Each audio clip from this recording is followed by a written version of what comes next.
नमस्कार।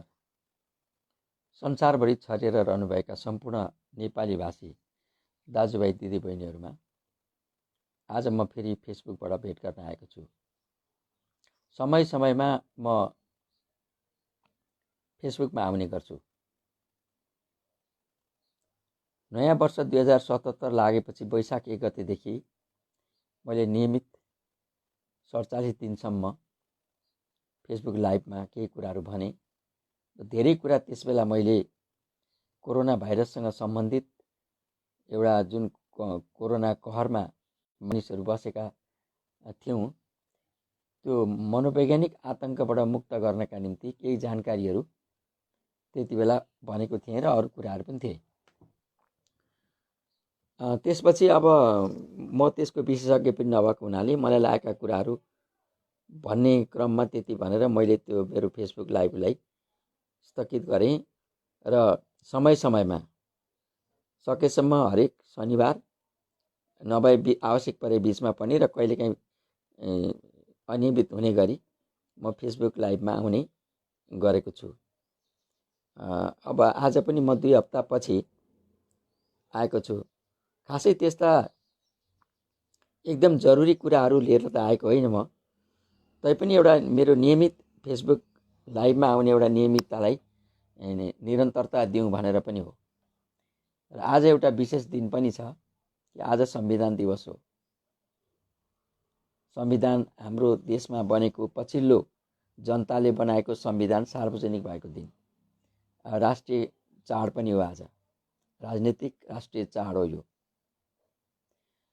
नेपाली जनताले 70 वर्षदेखिको लामो प्रजातान्त्रिक लडाईँ लडेर 70 वर्ष लामो प्रजातान्त्रिक लडाईँ त्यो ख्याल कुरा होइन।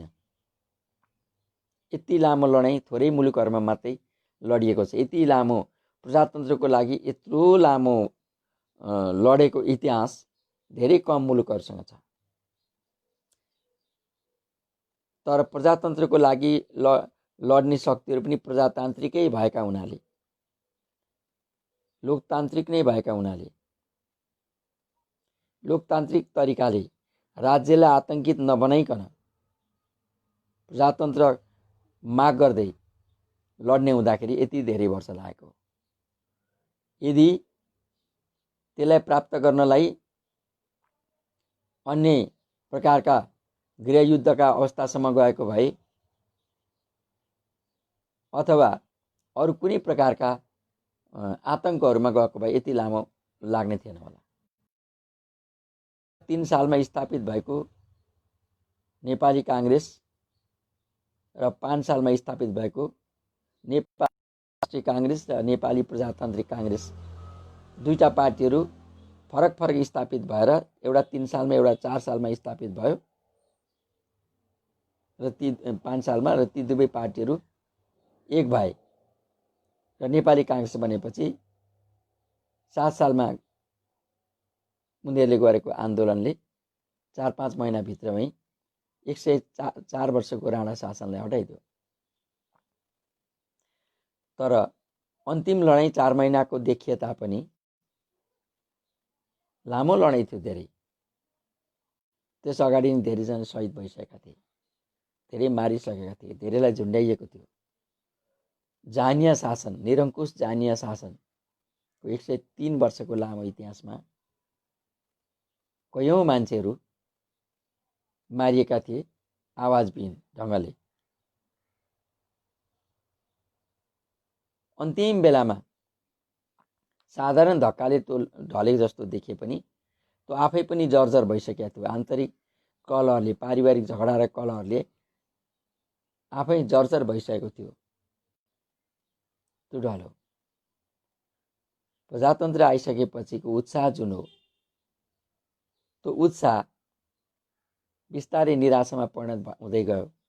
आन्तरिक कलह फेरि नयाँ शक्ति जुन थिए नेपाली काङ्ग्रेस भित्र नै आन्तरिक कलह भएर त्यो आन्तरिक कलहले फेरि अस्थिरता कायम गर्दै गयो। अनि पुनरुत्थानवादी शक्ति जुर्मुनाउन खोजिराखेकै थियो। फेरि राणा शासन स्थापित नभए पनि 104 वर्षको राणा शासनले स्थापित गरेको जुन सत्ता थियो त्यो सत्ता सामाजिक सत्ता त हल्लिएको थिएन। मान्छेको दिमागबाट त्यो हटेको थिएन। दिमागबाट त्यो नहटेको हुनाले आन्तरिक षड्यन्त्र र चुक्लीहरू त हुनु नै पर्थ्यो, भइराखेकै थिए। भने त्यही क्रममा सत्तामा आएको जुन राजनैतिक दल थियो, पार्टी थियो, त्यहाँभित्र पनि अन्तर्कलहहरू स्थापित हुँदै गएपछि आफै कमजोर हुँदै गएको अवस्थामा 7-8 वर्ष त्यसै बित्यो। 15 सालको चुनाव भयो। नेपाली काङ्ग्रेसले 2/3 बहुमतै ल्यायो। नेपाल कम्युनिस्ट पार्टीले 4 सिट मात्रै ल्यायो, थोरै। तर 2/3 बहुमतको सरकारले 1.5 वर्षभन्दा धेरै कामै गर्न पाएन। किनभने दरबार पनि त्यत्तिकै राजनैतिक महत्त्वाकांक्षा बोकेको अवस्था थियो।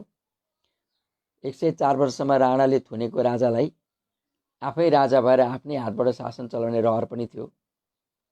त्यही रहरले गर्दाखेरि राजा महेन्द्रले बिपी कोइरालाको 1.5 वर्षको सरकारलाई अपदस्थ गरेर आफ्नो हातमा सत्ता लिए र एकदलीय निरङ्कुश शासन पद्धतिको स्थापना भयो। 17 सालमा महेन्द्रले सत्ता लिए, 27 सालमा उनी बिते। त्यो 10 वर्षको महेन्द्र काल जुन हो, तर त्यो काल राजनैतिक रूपले आलोचित भए तापनि विकास निर्माणका दृष्टिकोणले हो भने त्यो प्रशंसनीय काल हो। त्यही 10 वर्षमा महेन्द्रले स्थापना गरेको रोडम्यापमा आज पनि कतिपय कुराहरू, देशका कतिपय कुराहरू त्यही रोडम्यापमा चलिरहेका छन्। 10 वर्षमा महत्त्वाकांक्षी राजा महेन्द्रको महत्त्वाकांक्षा र निरङ्कुश शासन सत्ता आफ्ना हातमा हुँदा उनले आफ्ना खुसीले गर्न खोज्दाखेरि कतिपय कानुनहरू उनले लगाउन पाए र केही राम्रा कामहरू देशमा भए। उद्योग धन्दा खुल्ने, बाटासाटा बन्ने, देशलाई चाहिँ देशको एउटा नक्सा निर्धारण गर्ने, ती सबै पृष्ठभूमि बिपी कोइरालाले बनाइसकेको पृष्ठभूमिमा टेकेर राजा महेन्द्रले त्यो गरे। तर गरे जे होस्, त्यसलाई राम्रै मान्नुपर्छ। राजनीतिक आलोचना फरक भए तापनि विकास र प्रविधि स्थापना गर्नमा महेन्द्रको योगदानलाई इतिहास पढ्ने हामीले राम्रै नजरले हेर्दा केही बिग्रिँदैन। तर तिनै अघि पुराना पार्टीहरू, नेपाली काङ्ग्रेस भित्रैका मानिसहरू राजा महेन्द्रसँग मिल्न गएपछि तिनीहरू आफै निरङ्कुश हुने र आफू सत्तामा जाने षड्यन्त्रले गर्दाखेरि लामो समयसम्म चाहिँ प्रजातन्त्र फेरि कुण्ठित भयो। 30 वर्षसम्म कुण्ठित भयो। 30 वर्षपछिको आन्दोलनले देशमा प्रजातन्त्र आयो। 46 सालको आन्दोलनपछि प्रजातन्त्र त आयो, निर्वाचन भयो।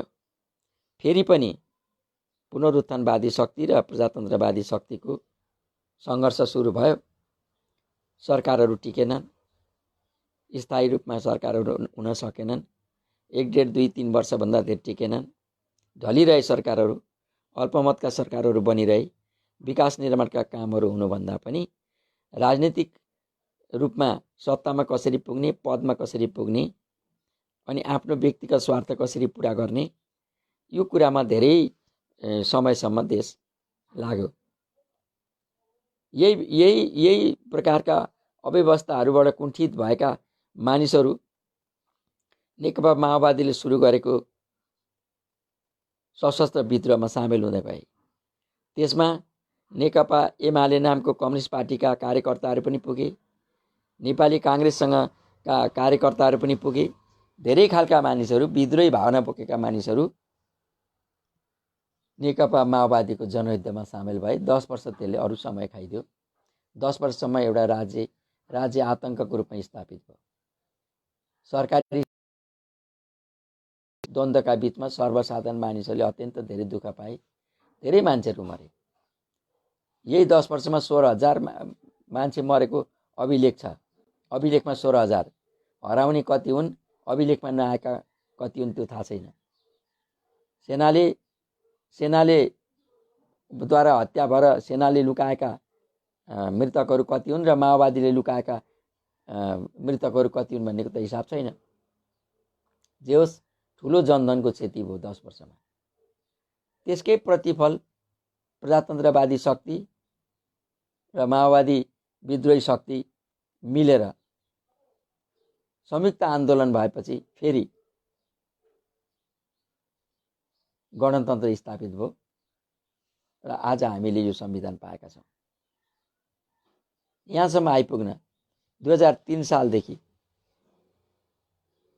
कुरा गरे आउँदा 70 वर्ष लामो प्रजातान्त्रिक लडाइँपछि यो संविधान प्राप्त भएको हो। अहिले हामी जे बोल्न पाइराखेका छौँ, जे गर्न पाइराखेका छौँ, जे आलोचना गर्छौँ कि जे गर्छौँ, यो सबै यही संविधानले दिएको। यही संविधानले हामीलाई सरकारको आलोचना, सरकारका गतिविधिको प्रशंसा गर्ने सुविधा पनि दिएको छ। मन्त्री, प्रधानमन्त्री, प्रधान न्यायाधीशदेखि लिएर सेनाका प्रमुखहरू कसैका पनि गलत कुराहरू छन् भने निर्धक्कसँगले हामीले ती कुराहरू चाहिँ आलोचना गर्ने सुविधा पनि हामीलाई यही संविधानले दिएको छ। संविधानले दिएको सुविधा चाहिँ अनुशासित ढङ्गले पालन गर्नु चाहिँ नागरिकको दायित्व हो। हामीले यो संविधानले दिएको अधिकार प्रयोग गर्दा गर्दै कहिलेकाहीँ गलत ढङ्गले आफूलाई प्रस्तुत गरिरहेका पनि हुन्छौँ। सञ्चार माध्यमबाट यो सामाजिक सञ्जालमा आएका कयौँ चिजहरू हामीलाई यो हामी देख्नेलाई सुन्नेलाई पनि एकदमै अशोभनीय लाग्ने चिजहरू पनि आइरहेका हुन्छन्। कयौँ युट्युबरमा कयौँ कुरा आएका हुन्छन्, कयौँले के भनिरहेका हुन्छन्, जो चाहिँ सामान्यतया त्यस्ता कुराहरू सामाजिक रूपमा कुनै पनि रूपमा भन्न नमिल्ने कुराहरू आइरहेका हुन्छन्। हामीले लोकतन्त्र पायौँ, प्रजातन्त्र पायौँ, हामीले वाक स्वतन्त्रता पायौँ, नागरिक अधिकार पायौँ। यो सबै पाउनमा हाम्रो पनि योगदान छ, हाम्रा बाउबाजेका पुर्खाहरूको पनि योगदान छ। त्यो सबैको योगदानले यो प्राप्त भएको। यो प्राप्त भएपछि यसलाई हामीले चाहिँ राम्रो लुगा हामीले किनेर ल्यायौँ भने त्यो लुगालाई धेरै वर्षसम्म लाउने हो भने त्यसलाई सफा सुग्घर राख्नु पर्यो, त्यसलाई आइरन लगाउनु पर्यो, त्यसलाई धेरै मैलो हुन दिनु भएन, खस्रो ठाउँमा लगेर त्यसलाई जहीँ तहीँ घोट्नु दल्नु भएन, काँटी लाग्नेबाट जोगाउनु पर्यो, अनि त्यो राम्रो हुन्छ र त्यो लाएर हामी हिँड्न पाउँछौँ। संविधान पनि देशको लुगा हो, देशको सुन्दरता हो, कानुन हो, व्यवस्थापन गर्ने एउटा पद्धति हो। त्यसलाई टिकाउनलाई सम्पूर्ण नागरिकको योगदान, दायित्व चाहिन्छ। नागरिकले गति छोड्यो भने संविधान टिक्दैन। संविधान भत्काउन चाहने एउटा शक्ति सक्रिय भइराखेको हुन्छ जहिले पनि। संविधानको विरोधी शक्ति पनि जहिले पनि भइराखेको हुन्छ। त्यो विरोधी शक्तिलाई सुगम बनाइयो भने भत्काइदिन्छ। जब भत्किसक्छ त्यसपछि गुमिसकेपछि अनि टाउकोमा हात लाएर रुनुको अर्थ हुँदैन। त्यसैले आज हामीले यो संविधान दिवस मनाउँदै गर्दा हामीले आफूलाई व्यक्तिगत रूपमा हामी प्रत्येक नागरिकको दायित्व छ कि हामी एक एकजना नागरिक पनि यो संविधानका पालक हौँ, संविधानका निर्माता हौँ। हामीले मतदान दिएका हाम्रा प्रतिनिधिले बनाएको हुनाले यो जनताले बनाएको संविधान हो, प्रत्येक हामीले बनाएको संविधान हो। यसमा हामी प्रत्येक व्यक्तिको स्वामित्व छ, स्वामित्व ग्रहण गर्नुपर्छ। हामी प्रत्येकले स्वामित्व ग्रहण गरेपछि आफ्नो चिजलाई बिग्रिन भत्किनु त दिनु हुँदैन नि। त्यसरी नदिने हो भने हामीले यसको पालना कसरी गर्ने त? मर्यादित भएर कसरी पालना गर्ने यो संविधानलाई? त्यो चाहिँ हाम्रो ठुलो बहसको कुरा हो, छलफलको कुरा हो। अहिले पनि यो संविधानका विपक्षका मतहरू भइराखेका हुन्छन्, आइरहेका हुन्छन्। हामी लेखक, साहित्यकार, पत्रकार, समाजसेवी, हामी अर्को क्षेत्रमा काम गर्ने राजनीतिक दल, पार्टी र क्षेत्रभन्दा बाहिर बसेका बुद्धिजीवीहरू, अरू क्षेत्रमा काम गर्ने मान्छेहरूको पनि यो संविधानलाई संरक्षण गर्ने उत्तिकै दायित्व छ र हामीले जनचेतना पनि त्यसै अनुसारले चाहिँ प्रक्षेपण गर्नुपर्छ। हाम्रो लेखाइमा, हाम्रो अभिव्यक्तिमा यी चिजहरू हुनुपर्छ, मर्यादित हुनुपर्छ। त्यसो भएको हुनाले गर्दाखेरि आज त्यो महत्त्वपूर्ण दिन हो। आज देशभरि संविधान दिवसको रूपमा एउटा रमाइलो मनाइरहेको हुन्छ। कतिपय मानिसहरूले भनिराखेका हुन्छन् यो व्यवस्था आएर पनि केही भएन, पहिलाको भन्दा पनि केही भएन, अहिले भन्दा बरु पहिला राम्रो थियो भन्ने पनि सुनिन्छ। पञ्चायत कालमा बुढाबुढीहरू के भन्थे भने मैले थाहा पाउँदा म 17 सालमा जन्मेको, म जन्मेको 6 महिनापछि यो देशमा पञ्चायती व्यवस्था आएको भने राणाकाल भोगेकै बुढाबुढीहरू जीवित हुन्जेलसम्म उनीहरू के भन्थे पञ्चायतका, यो पञ्चायतभन्दा त बरु राणाकै शासन ठिक थियो, आनन्द थियो, ढुक्क थियो, यो पञ्चायत आएर खत्तम पारे भनेर भन्थे। पञ्चायती व्यवस्था गएर बहुदलीय व्यवस्था आएपछि कति मान्छेहरू के भन्थे, यो बहुदलीय व्यवस्था भन्दा त बरु पञ्चायत व्यवस्थै ठिक थियो, ढुक्क आनन्द थियो भन्थे। बहुदलीय व्यवस्थापछि लोकतन्त्र आएपछि कति मान्छेहरू यो अहिलेको लोकतन्त्र भन्दा बरु त्यही बहुदलीय व्यवस्था ठिक थियो भनिरहेको पनि सुनिन्छ। हामी विगत प्रियहरू छौँ, हामीलाई विगत मनपर्छ, हिजो मनपर्छ, अस्तिको कुरा मनपर्छ, हामी स्मृतिमा बाँचेका हुन्छौँ। अनि हामीले स्मृतिमा बाँचेको हुनाले अस्ति हामीलाई राम्रो लाग्छ, आज सङ्घर्षशील छ, दुःखपूर्ण छ, भविष्यको सुन्दर कल्पना गर्छौँ, वर्तमान सङ्घर्षशील छ, विगत चाहिँ बितिसकेको हुनाले स्मृतिमा बरु त्यही प्रिय लाग्छ। शत्रु पनि, विगतको शत्रु पनि प्रिय, मित्र पनि प्रिय, विगतका दुःखहरू प्रिय, विगतका सम्पन्नताहरू प्रिय, सबै विगत प्रिय हामी। त्यो त मानव मनोविज्ञानको कुरा हो। तर हामी विगततिर त फर्केर जान सक्दैनौँ, कहिले पनि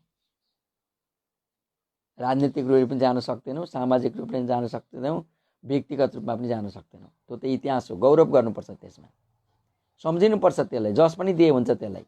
जस्तो अघि राजा महेन्द्रलाई मैले जस दिएँ, म राजा ज्ञानेन्द्रलाई पनि जस दिन्छु, पूर्व राजा ज्ञानेन्द्रलाई। संसदले गणतन्त्र घोषणा गरेपछि थपक्क त्यो संसदको निर्णयलाई मानेर, एउटा लोकतन्त्रलाई मानेर सिर्पेज, जनतालाई सिर्पेज जिम्मा लाएर आफै गाडी हाँकेर नारायणहीबाट निक्लेर जाने राजा ज्ञानेन्द्रलाई, उनले अघिल्ला राजनीतिक गल्ती जे जति गरे त्यसको दण्डै हो त्यो हुन चाहिँ। तर पनि राजा ज्ञानेन्द्रलाई पनि एउटा राम्रो लोकतान्त्रिक व्यक्तिको रूपमा हामीले मूल्याङ्कन गर्नुपर्छ। कयौँ देशहरूमा के अरे यो गणतन्त्र ल्याउने कुरामा हजारौँ मान्छेहरू मरेका, ठुल्ठुला गृहयुद्ध भएका इतिहासहरू हामीसँग छन्। कुनै सत्तामा टाँसिएको मान्छेले चाहिँ गलत ढङ्गले सोच्ने हो भने जहाँ जति बेला पनि खुन खराबा हुनसक्छ। प्रजातन्त्रभित्र पनि, लोकतन्त्रभित्र पनि सत्तामा बसेको मान्छे, कुनै राष्ट्रपति वा प्रधानमन्त्री, पूर्ण राज्यको समग्र शक्ति अधिकार लिएर बसेको मान्छे यदि सत्तामा टिकिरहन, टाँसिरहन चाह्यो भने त्यहाँ फेरि खुन खराबा हुन्छ। राजाले मात्रै खुन खराबा गर्छन् भन्ने होइन। प्रजातान्त्रिक ढङ्गले चुनाव जितेर गएका कयौँ देशका राष्ट्रपतिहरू चुनावै नगरिकन लगातार बस्दै त्यहाँ कत्र गृहयुद्ध भइरहेको हामी अहिले पनि देखिरहेछौँ। एउटा राष्ट्रपतिलाई हटाउन ठुलो गृहयुद्ध गर्नु परेको, एउटा प्रधानमन्त्रीलाई हटाउन ठुलो गृहयुद्ध गर्नु परेका कयौँ घटनाहरू अहिले पनि विश्वमा घटिरहेका छन्। त्यसैले कुनै शासन सत्तामा बसेको व्यक्ति अथवा प्रवृत्ति मात्रै निरङ्कुश हुँदैन कि शासन सत्तामा गएर बसेको व्यक्ति आफू व्यक्तिगत रूपमा कति निरङ्कुश छ भन्ने कुरा पनि हामीले देख्न सक्दछौँ। त्यो हिसाबले हेऱ्यो भने राजा ज्ञानेन्द्रलाई पनि त्यति निरङ्कुश देख्न सकिँदैन, किनभने आफूले लड्दा धेरै लडाइँ गर्न थालेको भए आफू पनि मरिन्थ्यो होला। दरबार हत्याकाण्डमा अघिल्लो पुस्ता सबै सकिएकै थियो, आफू पनि सकिन्थ्यो होलान्, तर जनता पनि धेरै मर्थे भने जनताले निर्णय गरे, जनताको निर्णय स्वीकार गरेर हात हल्लाएर पत्रकार सम्मेलन गरेर देशलाई एउटा सन्देश दिएर देशलाई सिर्पेज जिम्मा लाएर आफै गाडी हाँकेर साँझको बेलामा नारायणहिटीबाट आफ्नो परिवार लिएर राजा ज्ञानेन्द्र बाहिर गए। संसारको गणतान्त्रिक इतिहासमा यो महत्त्वपूर्ण कुरा हुनेछ भविष्यमा, राम्रो कुरा हो। अब कहिलेकाहीँ अब राजतन्त्र चाहिन्छ भन्ने मान्छेहरू पनि छन्। हिजो गणतन्त्र चाहिन्छ भन्ने मान्छे थिए, अस्ति प्रजातन्त्र चाहिन्छ भन्ने मान्छे छन्। यो देशमा चाहिँ कम्युनिस्ट अधिनायकवाद आउनुपर्छ भन्ने विचार पनि छ भने राजतन्त्र चाहिन्छ भन्ने विचार पनि छ। बहुलताभित्रै यी विचारहरू हुन्छन्। सब विचारको इज्जत र सम्मान यो संविधानले गरेको छ। यो संविधानमा साक्षी बसेको राजतन्त्र चाहिन्छ भन्ने पार्टीले पनि यो संविधानमा साक्षी बसेको छ। गणतन्त्रवादी संविधानमा राजतन्त्रवादीहरूले पनि सही गरेका छन्। त्यो लोकतन्त्रको चरित्र सौन्दर्य भनेको त्यो।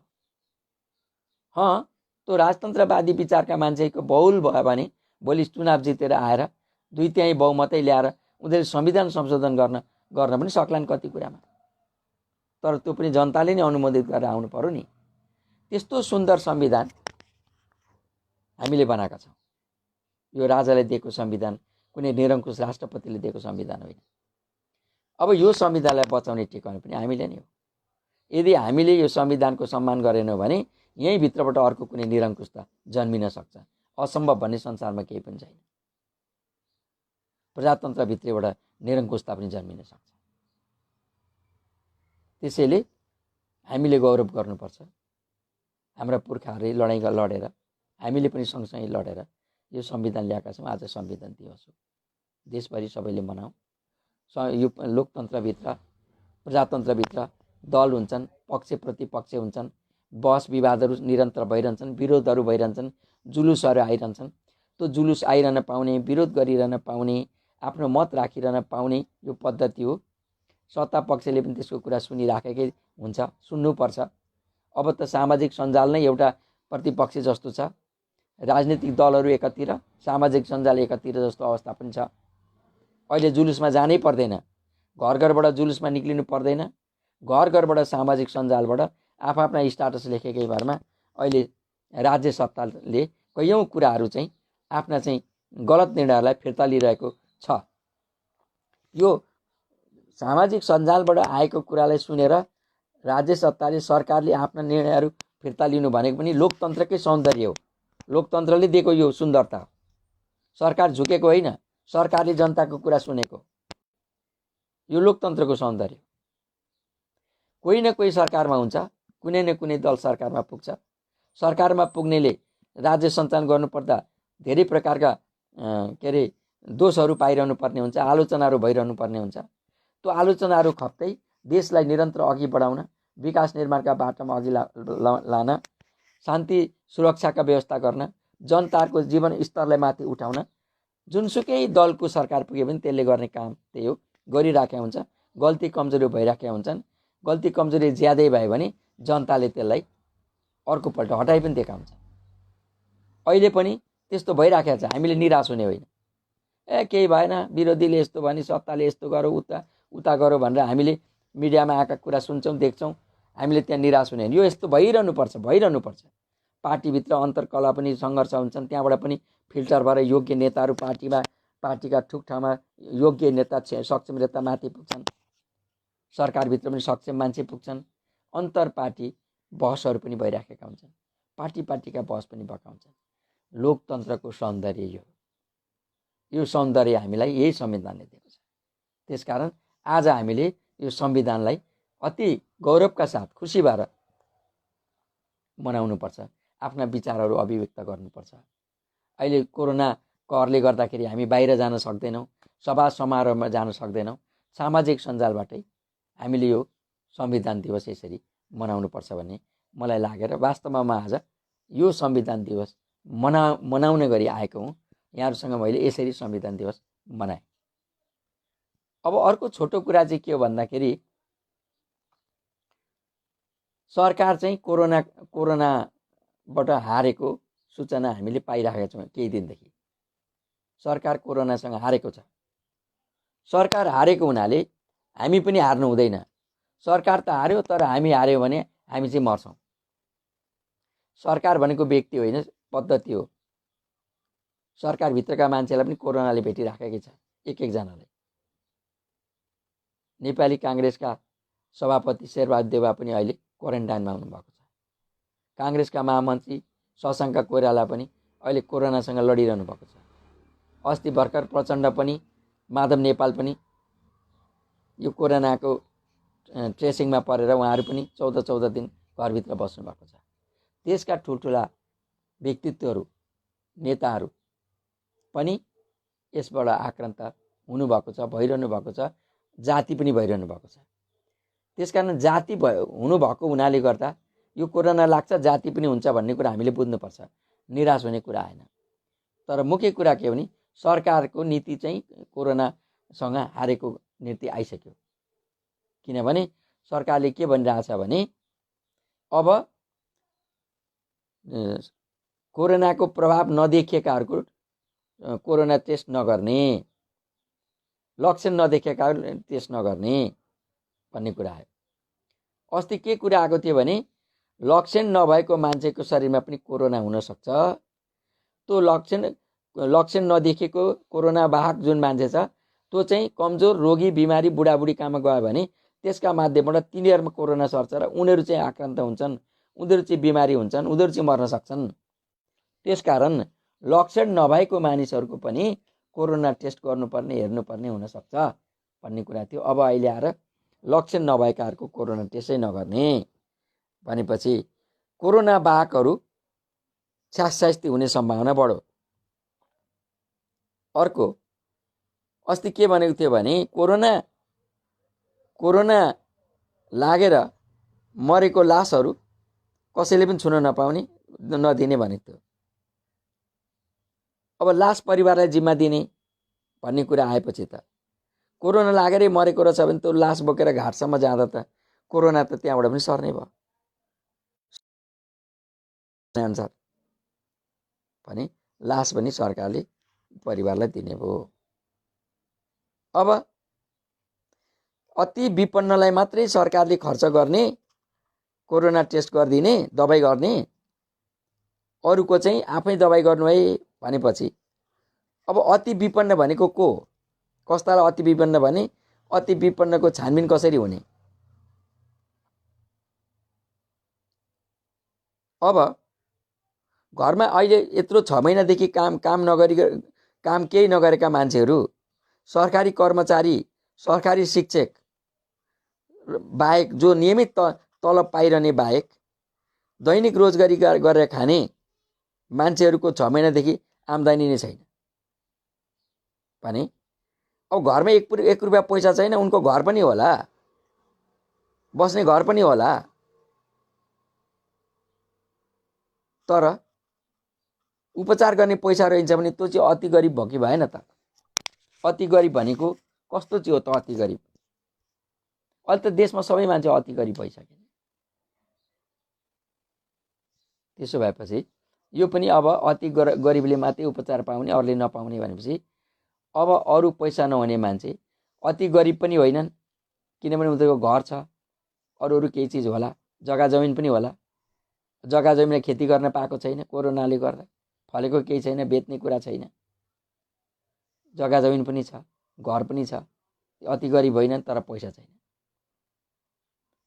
अब बिमारी भयो, पैसा छैन, बिमारी भयो, अब कोरोना हो कि होइन थाहा छैन, उपचार गर्न नजाने कुरा, जाने कुरै आएन भने अब उपचार नगरिकन घरमै मर्ने दिन पनि आयो, प्रशस्त रोग सार्ने सम्भावना पनि बढ्यो। अब अहिले प्राइभेट हस्पिटलले लाखौँ लाखको बिल निकाल्छन् कोरोनाको लागि जहाँ उपचार गर्दा भनेपछि त्यत्रो पैसा नहुने मान्छे त प्राइभेट हस्पिटलमा जाने भएन। सरकारी हस्पिटलमा कति सिट हुन्छ? पैसा पनि छैन भनेपछि महामारी अब चाहिँ सुरु हुँदैछ। सरकारको निर्णयले महामारीको मात्रा चाहिँ अब बढ्छ। ट्रेसिङ पनि नगर्ने भन्ने सरकारको कुरा छ। ट्रेसिङ नगर्ने भएपछि रोग देखिँदैन। यसबाट दुईटा कुरा, या त सरकारले हात उठायो जति बाँचौँ बाँचौँ, जति मर्छौँ मरौँ, अब आफ्नो लागि आफै सोचौँ भने भनौँ सरकारले, त्यो हामीले सोच्नु पर्यो, ठिकै छ। कि त कोरोना भन्ने अहिले जुन प्रकारले कोरोना आतंक एउटा फेक हो, यो चाहिँ एउटा मेडिकल माफियाहरूको एउटा अन्तर्राष्ट्रिय मेडिकल माफियाहरूको षड्यन्त्र हो, विश्व स्वास्थ्य सङ्गठनको षड्यन्त्र हो, यो केही चिज होइन भनेर अहिले जुन प्रकारका मिडियाहरूमा कुरा आइरहेछन् देश विदेशबाट, युरोप अमेरिकादेखि लिएर भारत नेपालका पनि कयौँ यो क्षेत्रका मान्छेहरूले जुन विवादास्पद कुरा गरिरहेछन्, कि चाहिँ यिनीहरूले भनेको कुरा ठिक हो, कोरोना केही होइन कि बा? फेरि भ्रममा अब एउटा अर्को भ्रम चाहिँ अहिलेको हाम्रो सरकारका नीतिहरूले चाहिँ एउटा भ्रम उत्पन्न गरेको छ। कोरोना रोगै होइन भन्ने सूचना आए जस्तो पनि भयो। कोरोना महामारी चाहिँ हो, आफै जोगिने जोगा, मरे मर भनेको जस्तो पनि भयो। किनभने अब लामो दूरीका बसहरू पनि कुदे, अनि हावाजहाज पनि अब भए पुरा फुल बढी भए जति जम्मै सिट भरेर मात्रै हावाजहाज उडाउने भन्ने माग अनुसार 5 गतेदेखि त्यसरी आन्तरिक हावाजहाज पनि उड्ने भए। त्यसो भएपछि काठमाडौँबाट भद्रपुर गएको प्लेनले जति मान्छे लिएर जान्छ त्यति मान्छे भद्रपुरबाट काठमाडौँ पनि ल्याउनु पर्यो, आवागमन पनि भयो। अब त्यो चाहिँ कोरोना टेस्ट गरी गरी हावाजहाज चढ्ने कुरा पनि आएन होला। कोरोना टेस्ट गरी गरी हावाजहाज चढेनन् भने कोरोना बोकेकै मान्छे पनि चढ्ला भन्नाले अब गज्याङ गुजुङ भयो जस्तो लाग्छ। 6 महिनासम्म लकडाउन गरेर यत्रो छारा चिज गरेर 6 महिनामा भर्खर 300 प्लस मान्छेहरू मरे, यो रोगका नामबाट मरे। ती पनि यही रोगले मरेका हुन् कि होइनन् त्यसमा पनि फेरि प्रश्नहरू छन्। तर 6 महिनासम्म लकडाउन गरिसकेपछि अब सबै अर्थतन्त्र पनि बर्बाद भएको स्थिति भएपछि अब जम्मै चिज खुला भएको छ, खुला गर्नै पर्ने हो। तर सरकारले संविधानमै छ महामारीको उपचार सरकारले गर्नुपर्छ भनेको। आज संविधान दिवसको दिन सरकार गरिब छ, सरकारले सक्दैन भने सरकारले भन्नु पर्यो हामी सरकार टाँट पल्टिने अवस्थामा छ, हामीसँग पैसा छैन, अब तपाईँ जनताहरूले अब यसो गर्नुहोस् भनेर कि सूचना गर्नु पर्यो। अब सरकारमा सूचनाकै आधारमा हेर्दा सरकारमा बस्नेहरूबाट भएका अथवा अरबौँका भ्रष्टाचारका समाचार पनि आएका छन्। भ्रष्टाचारीलाई कारबाही नगरेको पनि देखिन्छ, सरकारले नै भ्रष्टाचारीलाई संरक्षण गरेको पनि देखिन्छ। अब अरबौँ रुपियाँ भ्रष्टाचारीले रहेका छन्। जनताको स्वास्थ्य सुरक्षा, स्वास्थ्य व्यवस्थाका उपचारका निम्ति चाहिँ सरकार त्यो गर्न नसक्ने अवस्थामा पुग्नु भनेको चाहिँ एउटा अर्को खालको लाचारी स्थिति हो। जनताले चुनेर पठाएको यत्रो जनमत भएको सरकारले राष्ट्रिय अन्तर्राष्ट्रिय रूपबाट के कसरी हुन्छ जोगाड गरेर यो महामारीबाट जनतालाई यो लकडाउन खुला सबै देशले आवश्यकता परेको ठाउँमा बाहेक लकडाउन खुलेका छन्। अमेरिकामा कहिले लकडाउन भएन, अस्ट्रेलियामा कहीँ लकडाउन पनि गरे, चीनले पनि लकडाउन गर्यो तर एक ठाउँ मात्रै गर्यो, भारतमा पनि ठाउँ ठाउँमा लकडाउन छन्, सबै खुलेकै छन् भने हाम्रामा पनि जहाँ गाह्रो पर्छ फेरि पनि लकडाउन गर्नुपर्छ के अवस्थाको लागि। तर समग्र देश लकडाउन गर्नुपर्ने हुँदैन, गतिविधि चलाउनुपर्छ। तर त्यो गतिविधि चलाउँदाखेरि जनताको आर्थिक स्थितिलाई एउटा प्रश्न चिन्ह खडा गरेर उपचारै नगर्ने अवस्था आउनु भनेको चाहिँ डरलाग्दो हो र यसले महामारी अरू बढाउँछ। यसबाट चाहिँ सरकारले पुनर्विचार गर्नुपर्छ भन्ने मलाई लाग्छ। यो सबै हवाजहाज पनि चलाउनुपर्छ, गाडी मोटर पनि चलाउनुपर्छ, पसलहरू पनि खोल्नुपर्छ। मान्छेहरूले यत्रो दिनसम्म टेलिफोन उठाउने बित्तिकै हात धुनु, मास्क लाउनु, सामाजिक दूरी कायम गर्नु भनेको छ। मान्छेले बुझिसके, सुनिसके, अब कसैको छेउमा जान त्यतिकै मन नलाग्ने भइसक्यो, त्यस्तो अवस्था छ। तर पनि सरकारी अड्डा अदालतहरूमा जहाँ अहिले चाहिँ अड्डा खुलेका छन् त्यहाँ सामाजिक सञ्जालमा आएका भिडियोहरू हेर्दा के देखिन्छ भने मानिसहरू दूरी कायम गरिरहेका छैनन्। दूरी कायम गर्न नसकेको हुनाले ती मानिसहरूलाई दोष दिइरहेका छन्। तर त्यो सरकारी अड्डा अदालतको कमजोरी के हो भने मानिसलाई एउटा क्यूमा राख्नुपर्छ, टोकन दिनुपर्छ। प्रत्येकलाई टोकन दिएर एउटा लामो लाइन राख्नुपर्छ। 2-2 फिटको 2-2 मिटरको दूरीमा बाटाको किनारै उपर 1 किलोमिटरसम्म लाइनमा बस्न लाउनुपर्छ। टोकन दिनुपर्छ। फर्स्ट कम फर्स्ट सर्भिस, पहिला जो आयो त्यसको पहिला काम दिनुपर्छ। न्याय पनि त्यही हो, राज्यले दिने न्याय पनि त्यही हो। फर्स्ट कम फर्स्ट सर्भिस, जो पहिला आयो त्यसको काम पहिला हुनुपर्छ। ढिलो पनि आउने, छिटो पनि काम गर्नुपर्छ भनेर टेबलमा गएर घोप्टिन दिनु पनि हुँदैन। त्यो व्यवस्थापन सरकारले मिलाउनुपर्छ, ती अड्डा अदालतहरूले मिलाउनुपर्छ। लाइनै मान्छे राख्नुपर्छ। अब त्यो लाइन नराखेपछि त मान्छे त पहिला काम गर्न झोपिन जाँदा त सामाजिक दूरी कहाँ कायम भयो त? झन् मान्छे ठेलमठेल गरिरहेछ। यहाँ मेरो घर अगाडि वडा कार्यालय छ, 4 नम्बर वडा कार्यालय छ मेरो घर अगाडि। त्यहाँको भिड देखेर मलाई विचित्र लाग्छ। मान्छे झोपे, कर्मचारी पनि असुरक्षित छन् नि त। कर्मचारीलाई पनि त रोग सर्छ नि। सबै कर्मचारी भोलि रोगी भए भने कसले त्यो सेवा दिन्छन्? त्यस हुनाले नागरिकहरूले पनि बुझ्नु पर्यो र त्यो कर्मचारीहरूले पनि त्यो एउटा सिस्टम कडा कानुन लगाइदिनु पर्यो। त्यसरी नआउनेको कामै नगरिदिनुहोस्, नगरिदिनु नि काम। आफै मरिन्छ भने किन गर्नु त काम? ऊ पनि मर्छ भने आफ्नै कारणले ऊ पनि मर्न सक्छ। प्राणै जाने कुरा हो नि त यो त। त्यस हुनाले सरकारी अफिसहरूले पनि टोकन सिस्टम लागू गर्ने, फर्स्ट कम फर्स्ट सर्भिस गर्नुपर्छ, लाइन लगाइदिनुपर्छ। बाटोको किनारै 1 किलोमिटर पनि किनार लाग्छ भने लाग्छ, काम गरिदिनुपर्छ, आउनु पर्यो काममा। त्यसो भयो भनेदेखि के हुन्छ भन्दाखेरि छिटै पनि हुन्छ काम मान्छेको। भिडभाड भएन भने काम गर्न छिटो पाइन्छ। एउटाको फाइल छिटो सर्छ। टेबलमा फाइल कुद्छ, यताबाट निक्लेर जान्छ, अर्को फाइल डिस्टर्ब भएर झन् ढिलो हुन्छ काम। त्यसो हुनाले एउटा त्यो काम गर्नुपर्छ भन्ने मलाई लाग्छ। सामाजिक दूरी कायम गर्दै हामीले हिँड्नुपर्छ। यातायातमा हामीले हिँड्दाखेरि पनि अब जुन सरकारले तोकेको चाहिँ प्रविधि छ, त्यहाँ सेनिटाइजर प्रयोग गर्ने, यो मास्क प्रयोग गर्ने, डिस्टेन्स कायम गर्ने भन्ने छ। अब प्लेनमा लानेले पनि त्यही अनुसारको व्यवस्थापन गरेर लैजान्छन् होला, त्यो तयारी होला, त्यो हामीले मान्छौँ होला। त जे होस्, अहिले सरकारले गरेका केही निर्णयहरू चाहिँ मलाई ठिक लागेका छैनन्। त्यो के भने यो ट्रेसिङ नगर्ने अथवा यो के अरे नजाँच्ने अथवा गरिबहरूको मात्रै उपचार खर्च बेहोर्ने, अरूको नबेहोर्ने भन्ने कुरा चाहिँ त्यो चाहिँ होइन। गरिबको कसरी थाहा पाउने भन्ने नि प्रश्न अब उठ्छ। मान्छेको गोजीमा पैसा नहुनु गरिब हो नि त।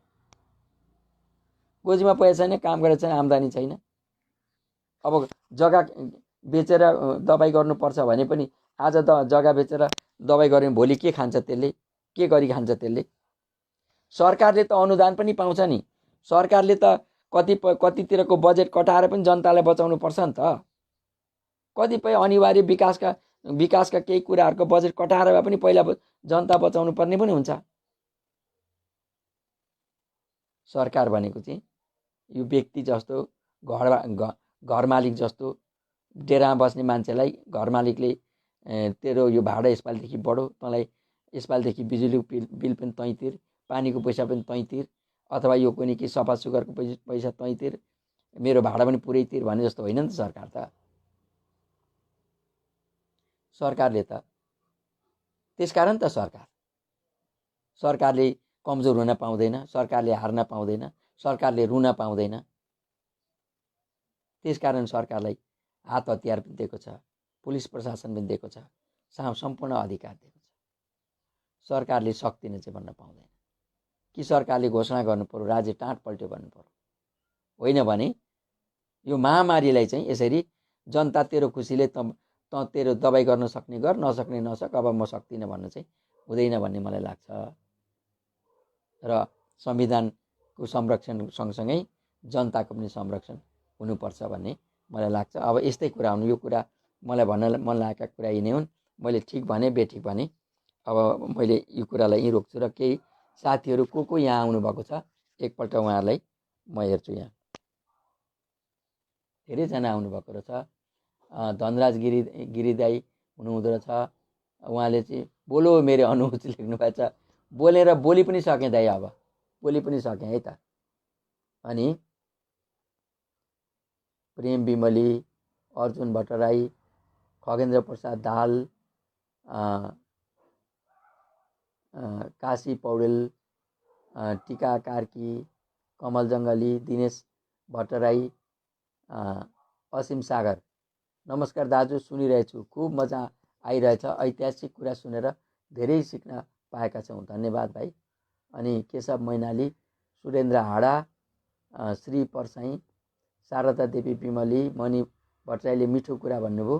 त्यस्तै विष्णु परसाई हुनुहुन्छ, बलराम पौडेल, इन्दिरा गौतम, शुभ बिहानी सर लेख्नुभयो, उहाँले धन्यवाद।